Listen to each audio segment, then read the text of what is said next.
Technician ಬಗ್ಗೆ ಮಾತಾಡೋದು ಈಗ ನಮ್ಮದಂತ ತಗೊಂಡ್ರೆ ಎಲ್ಲ ನಮ್ಮ ಹುಡುಗರು ಬಂದೇ ವರ್ಕ್ ಮಾಡೋದು ತುಂಬ. ನಾನು ಅಂದರೆ ವರ್ಕ್ ಮಾಡೋ ಒಂದು ಜನ ಇದ್ದಾರೆ, ಬಂದು ಬಾಬಾ ಚೆನ್ನಾಗಿ ವರ್ಕ್ ಮಾಡಿಕೊಡ್ತಾರೆ. ಇನ್ನೊಂದು ಹೇಳ್ಬೇಕಂದ್ರೆ ಈ ಟೆಕ್ನಿಷಿಯನ್ಸ್ ವರ್ಕ್ ಮಾಡೋಕಂದ್ರೆ ಅಂದರೆ ಏನು ಸ್ಕ್ರೀನ್ ಬ್ಯಾಕ್ ವರ್ಕ್ ಮಾಡ್ತಾರೋ ತುಂಬಾ ಕಷ್ಟ ಇರುತ್ತೆ. ಅದು ಅಷ್ಟಿಷ್ಟು ಸುಲಭ ಅಂತಲ್ಲ. ಅವರು ನನಗೆ ಹೇಳಿದ್ರು, ಯಾವ ಥರ ಹೇಳಿದ್ರು ಅಂದರೆ ಲೈಟಿಂಗ್ಸ್ ಇನ್ಕ್ಲೂಡಿಂಗ್ ಲೈಟಿಂಗ್ಸ್ ಅವ್ರಿಗೆ ಪ್ರತಿಯೊಬ್ಬರು ಈಗ ಲೈಟಿಂಗ್ಸ್ ಅಂದರೆ ಅವ್ರದ್ದೊಂದು ಇದಿರುತ್ತೆ. ಈಗ ನಮ್ಮದು TMP ಪಿಕ್ಚರ್ ಅಂದರೆ ಅದ್ರ ಹಿಂದೆ ಎಷ್ಟು ಜನ ಇದ್ದಾರೆ ಅನ್ನೋದು ಯಾರಿಗೂ ಗೊತ್ತಿಲ್ಲ. ಓಕೆನಾ, ಅಶೋಕಣ್ಣ ಒಬ್ರು ನೆನಪಾಗ್ತಾರೆ. ಅದೇ ಥರ ಲೈಟಿಂಗ್ಸ್ದು ಅಂದರೆ ಅವ್ರದ್ದೊಂದು ಹೆಸರಿರುತ್ತೆ. ಆ ಲೈಟಿಂಗ್ಸ್ ನೇಮ್ ಹಾಕಲ್ಲ. ಆ ಲೈಟಿಂಗ್ಸಲ್ಲಿ ಯಾರ್ಯಾರು ಕೆಲಸ ಮಾಡಿದಾರೋ ಆ ಯೂನಿಟಲ್ಲಿ ಎಲ್ಲರದು ಸೇರಿಸಿ ಹಾಕ್ಸ್ತಾರೆ. ಅವ್ರು ಹೇಳಿದ ನಿಜನೇ. ಅವ್ರು ಹೇಳಿದ್ಮೇಲೆ ನನಗೂ ಅನಿಸ್ತು, ನಾವು ಎಷ್ಟೋ ಸಿನಿಮಾದಲ್ಲಿ ಕೆಲಸ ಮಾಡಿದ್ದೀವಿ, ಅಸೋಸಿಯೇಟು ಅಷ್ಟೇನು ಡೈರೆಕ್ಟರ್ ತೆಗೆದು ಬಿಸಾಕಿರ್ತಾರೆ, ಹಾಕಿರಲ್ಲ. ನಾವು ಹೇಳ್ಕೊಳಕ್ಕೂ ಆಗಲ್ಲ. ಹೋಗಿ ಕೇಳಿದ್ರೆ ಹೋಗಪ್ಪ ಏನದು ಇಷ್ಟುದ್ದ ಹಾಕೋಕ್ಕಾಗುತ್ತಾ ಅಂತ. ನಾವು ಹೇಳ್ಕೊಳ್ಳೋದು ಹೆಂಗೆ, ಕಷ್ಟಪಟ್ಟು ಕೆಲಸ ಮಾಡಿರ್ತೀವಿ, ಅದರಲ್ಲೂ ಅರ್ಧಕ್ಕರ್ಧ ದುಡ್ಡು ಸಿಕ್ಕಿರಲ್ಲ. ಇಂಥವೆಲ್ಲ ಬೇಜಾರು. ಅವ್ರು ಆ ಥರ ಅಲ್ಲ, ಎಲ್ಲರದು ಹಾಕಿ ಸರ್ ಹೆಸರು. ಹೇಳಿದ್ರು ಹೆಸರೇನು ಬ್ಯಾಡ ಅಂತ. ನಾನು ಲೈಟಿಂಗ್ಸಲ್ಲಿ ಲೈಟಿಂಗ್ಸ್ ನಮ್ಮ ಹುಡುಗರು ಬಂದು ಕೆಲಸ ಮಾಡಿದ್ರೆ ನನಗೋಸ್ಕರ ಒಂದು ಮಾಡಿದ್ದಾರೆ. ಹೌದು, ಅದೇ ಅವ್ರ ಹೆಸರು ನನಗೆ ಇರಬೇಕಷ್ಟೇ. ಅದಾದ್ಮೇಲೆ ಹಾಕ್ಸಿದ್ವಿ ಸಿನಿಮಾ ಲಾಸ್ಟಲ್ಲಿ, ಅಂದರೆ ಹಾಕ್ಸಿ ಹುಡುಗರ ಹೆಸರು ಹಾಕ್ಸಿ ಇದು ಮಾಡಿದ್ವಿ. ಯಾಕಂದರೆ ಅವ್ರು ಸಿಗೋ ಮರ್ಯಾದೆ ಏನು, ಅಮ್ಮಮ್ಮ ಅಂದರೆ ಬಾಟ ಕೊಡ್ಬೋದು ಅವ್ರಿಗೆ. 1,200 ರೂಪಾಯಿ 1,300 ರೂಪಾಯಿ ಬಾಟ ಕೊಡ್ಬೋದು ಅಷ್ಟೇ. ಇವತ್ತು ನಾನು ಇಂಪ್ರೂವ್ ಆದ್ರೆ ನಾನು ಕೋಟಿ ದುಡಿಬೋದು ಹೇಳೋಕ್ಕಾಗಲ್ಲ. ಅವ್ರೇನಾದ್ರೂ ಕೋಟಿ ದುಡ್ಡು, ಪ್ರೊಡ್ಯೂಸರ್ ಏನಾದ್ರು ಕೋಟಿ ದುಡಿಬೋದು. ಅವ್ರೇನು ದುಡಿತಾರೆ? ಎಷ್ಟೋ ಜನ ಪ್ರೊಡ್ಯೂಸರ್ ಅಮೌಂಟ್ ಕೊಡ್ತಾರೆ, ಎಷ್ಟೋ ಜನ ಮ್ಯಾನೇಜರ್ಗಳು ಅಮೌಂಟ್ ಕೊಡೋಲ್ಲ ಟೆಕ್ನಿಷಿಯನ್ಸ್ಗೆ.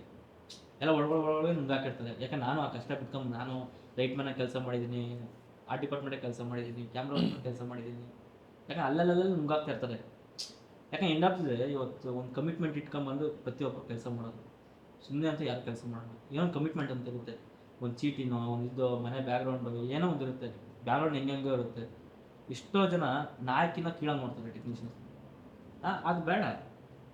ನಾವು ಕೆಲಸ ಮಾಡ್ತಿದ್ರೆ ನಾವೇನು ಕೆಲಸ ನಾವು ಸಿನಿಮಾದಲ್ಲಿ ತಾನೇ ಕೆಲಸ ಮಾಡ್ತೀವಿ, ಅವರು ಸಿನಿಮಾದಲ್ಲಿ ಅಂತಾನೆ ಕೆಲಸ ಮಾಡ್ತಿದ್ದಾರೆ. ಅವರೇನು ಬೇರೆ ಎಲ್ಲ ಮಾಡ್ತಿರಲ್ಲ, ಸಿನಿಮಾದಲ್ಲಿ ತಾನೇ ವರ್ಕ್ ಮಾಡ್ತಿದ್ದಾರೆ. ಅಟ್ಲೀಸ್ಟ್ ನೀವು ಮರ್ಯಾದೆ ಕೊಡಿ ಸಾಕು. ನೀವು ಕೊಡೋ ಒಂದು 1,000 ರೂಪಾಯಿ ಜೊತೆಯಲ್ಲಿ ಒಂದು ಮರ್ಯಾದೆ ಕೊಡಿ ಸಾಕು. ಈಗ ಬಾರಲ್ಲ ಬಾಪ ಅಂದ್ರೆ ಮುಗೀತು. ಅದೇನು ಜಸ್ಟು ಏನು ಡಿಫ್ರೆನ್ಸ್ ಇಲ್ಲ. ಅದೇನು ಬಾರಲ್ಲೇ ಅಂತ ಕರೆಯಷ್ಟೇನಿಲ್ಲ, ಬಾಪ ಅಂದರೆ ಮುಗೀತು. ಎಷ್ಟೋ ಜನ ನಾಯಕಿನ ಕೀಳಾಗಿ ಮಾಡಿರ್ತಾರೆ ಟೆಕ್ನಿಷಿಯನ್ಸ್. ಅದು ಆಗಬಾರ್ದು ಅಷ್ಟೇ. ಅದು ಬಿಟ್ಟು ಅವ್ರಿಗೊಂದು ಮರ್ಯಾದೆ ಅನ್ನೋದಿದೆ. ಯಾಕಂದ್ರೆ ಅವ್ರು ಮನುಷ್ಯರೇ. ನಾವು ಯಾವ ಥರ ಮನುಷ್ಯ, ಅವ್ರು ಯಾವ ಥರ ಮನುಷ್ಯರು ಅಂತಲ್ಲ, ಅವ್ರು ಮನುಷ್ಯರು ಅಷ್ಟೇ. ಇವ್ರಿಗೂ ಮನುಷ್ಯತ್ವ ಇದೆ, ಅವ್ರಿಗೂ ಮನುಷ್ಯತ್ವ ಇದೆ. ಸೊ ಇದೇನು ಒಂದು ಪ್ಲೇಸಲ್ಲಿ ಕುತ್ಕೊಂಡಿದ್ದಾರೆ, ಇವಾಗ ನಿಮ್ಗೆ ಒಂದು ಪ್ಲೇಸ್ ಇದೆ, ಅದನ್ನು ನಿಮ್ಗೆ ಮರ್ಯಾದೆ ಕೊಡ್ತೀರಿ. ಅದೇ ನೀವು ನಾಳೆ ಏನು ಕಸ ಗುಡಿಸ್ತಿದ್ರೆ ನಿಮ್ಮ ಕೈಯ ರೀತಿನೇ ಬೇರೆ ಇರುತ್ತೆ. ಅದು ಬೇಡ. ಸೊ ಅವ್ರ ಕೆಲಸ ಅವ್ರದ್ದೇ, ಈ ಕೆಲಸ ಇದೆ, ಮರ್ಯಾದೆ ಕೊಡಿ ಅಷ್ಟೇ. ಕೊಡೋ ಒಂದಿಷ್ಟು ದುಡ್ಡು ಜೊತೆ ಮರ್ಯಾದೆ ಕೊಡಿ ಅಷ್ಟೇ. ಅಷ್ಟು ಕೇಳ್ಬೋದು ಅಷ್ಟೇ, ಇನ್ನೇನು ಕೇಳೋಕ್ಕಾಗುತ್ತೆ. ಅದಕ್ಕೋಸ್ಕರ ಅಷ್ಟೇ ಟೆಕ್ನಿಷಿಯನ್ಸ್ ಹೇಳ್ಬೇಕಂದ್ರೆ ಅವ್ರಿದ್ರೇ ಸಿನಿಮಾ ಆಗೋದು. ಇವತ್ತು ಯಾರೋ ಇವಾಗ ಆಯಿತು ಒಂದು ಅಟ್ಲೀಸ್ಟ್ ಒಂದು 1 ಲಕ್ಷ 2 ಲಕ್ಷ ಜನ ವರ್ಕ್ ಮಾಡ್ತಿದ್ದಾರೆ ಬೆಂಗಳೂರಲ್ಲಿ ಅಂದರೆ ಆಯ್ತು, ಅವರೆಲ್ಲ ಬಿಟ್ಟು ಹೋಗಲಿ. ಡೈರೆಕ್ಟರ್ ಬಂದು ಲೈಟ್ ಇಟ್ಕೊಂತಾನ, ಪ್ರೊಡ್ಯೂಸರ್ ಬಂದು ಲೈಟ್ ಇಟ್ಕೊಂತಾರ, ಪ್ರೊಡ್ಯೂಸರ್ ಬಂದು ಕ್ಯಾಮ್ರಾ ಇಡ್ತಾರ? ಯಾರು ಇಡೋಕ್ಕಾಗಲ್ಲ. ಒಂದು ಕ್ಯಾಮ್ರಾ ಇಡಬೇಕು, ಲೈಟ್ ಮ್ಯಾನ್ ಬಂದು ಲೈಟ್ ಇಡಬೇಕು, ಅವಾಗ ಸಿನಿಮಾ ಆಗೋದು. ಸ್ಟೋರಿ ಎಲ್ಲ ಬರ್ದೆ ಅದೆಲ್ಲ ನೆಕ್ಸ್ಟ್ ಇದಾದ್ರೂ ಬೇಕಲ್ಲ ಪ್ರಾಸೆಸ್ ಮುಂದೆ ಎತ್ಕೊಂಡು ಹೋಗ್ಬೇಕಂದ್ರೆ. ಸ್ಟೋರಿ ಒಂದು ಪಾಯ, ಡೈರೆಕ್ಟರ್ ಒಂದು ಬೇಸ್ಮೆಂಟ್ ಇದ್ರೂ ನೆಕ್ಸ್ಟ್ ಗೋಡೆಗೆ ಹೇಳ್ಬೇಕಲ್ಲ ಮೇಲೆ. ಆ ಗೋಡೆ ಹೇಳ್ಬೇಕಂದ್ರೆ ಅವ್ರು ಇರಬೇಕಲ್ಲ. ಸೊ ಮರ್ಯಾದೆ ಕೊಡಿ ಅಷ್ಟೇ. ನೀನು ಜಾಸ್ತಿ ಏನು ಬೇಡ. ಹೇಳಿದ್ನಲ್ಲ, ಹೋಗಲ್ಲ ಏನಾದರೂ ಹೋಗಪ್ಪ ಬಾರಪ್ಪ ಮುಗೀತಲ್ಲ. ಇಷ್ಟರಲ್ಲಿ ಅದು ನಾವು ಹೆಂಗಂದರೆ ಅಲ್ಲೊಂದು ಕೂತಿದ್ವು ಅಂದರೆ ಏನೋ ನಮ್ಮದೇ ರಾಜಭಾರ, ನಮ್ಮದೇ ಇದು. ಯಾರ್ದೇನು ರಾಜಭಾರ ಅಲ್ಲ.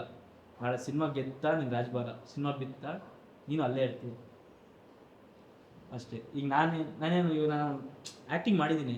ಸೊ ನಾನು ಈಗೂ ಲೈಟ್ ಮ್ಯಾನ್ ಕೆಲಸ ಮಾಡ್ತಾಯಿದ್ದೀನಿ, ಲೈಟ್ ಮ್ಯಾನ್ ಕೆಲಸ, ಕ್ಯಾಮ್ರಾ ಎಲ್ಲ ಮಾಡ್ತಿದ್ದೀನಿ. ನಾಳೆ ಏನೋ ನಾನು ಫ್ರೇಮ್ ಅಂತಂದರೆ ನೆಕ್ಸ್ಟ್ ಸಿನಿಮಾ ಹಂಗೆ ಏನಿಲ್ಲ ಅಂದ್ರೆ ನಾನು ಅದಕ್ಕೆ ಕೆಲಸ ಮಾಡ್ತಾನೆ ಇರಬೇಕಲ್ಲ. ನನಗೂ ಬೇಕಲ್ಲ ದುಡ್ಡು, ನನಗೂ ಕಮಿಟ್ಮೆಂಟ್ಸ್ ಅಂತ ಇರ್ತಾವೆ, ಎಲ್ಲ ಇರ್ತಾವಲ್ಲ ಅಷ್ಟೇ. ನಾನು ಕೇಳೋದೇನಂದ್ರೆ ಅಷ್ಟೇ, ಒಂದು ಮರ್ಯಾದೆ ಏನಾದ್ರು ಅವ್ರಿಗೊಂದು ಮರ್ಯಾದೆ ಇರುತ್ತೆ, ಮರ್ಯಾದೆ ಕೊಡಿ ಅಷ್ಟೇ. Okay, very nice sir.